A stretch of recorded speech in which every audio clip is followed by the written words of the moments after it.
তো আজকে আবার মায়ের সাথে বেরোনো যাক। তো মায়ের সাথে বেরোনোর কারণটা হচ্ছে আর কিছুই না, যেহেতু আমার এখন কোনো উপায় নেই, তাই তড়িঘড়ি করে মায়ের সাথে রেডি হয়ে এখন আমাকে বেরোতে হচ্ছে। ব্যাপারটা কি হয়েছে দাঁড়াও বলছি।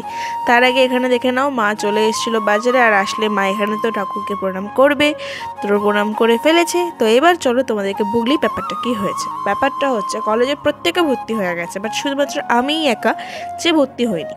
মানে কি আর বলবো, নিজের কি আর বলি, যাই হোক। তো ভর্তি এখানে তাড়াতাড়ি করে হয়ে গেলাম লাস্ট ডেটে, আর তারপর এখান থেকে এটিএম থেকে টাকা তুলে নিলাম। তুলে নিয়ে এখানে আমি আর মা চলে এসেছিলাম বাজারে, আর বাজারে এসে মায়ের জন্য কিছু এখান থেকে গার্ডার কিনে নিল। এখানে না অনেক সুন্দর সুন্দর গার্ডার ছিল, তো মা এখান থেকে মায়ের জন্য একটা গার্ডার নিয়ে নিল।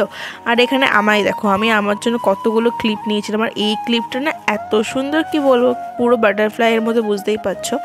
তো আজকের ভিডিওটা এই অবধি। ভিডিওটা ভালো লাগলে লাইক করে দিও, আর চ্যানেলটাকে সাবস্ক্রাইব করে দিও। দেখা হচ্ছে নতুন ভিডিওতে।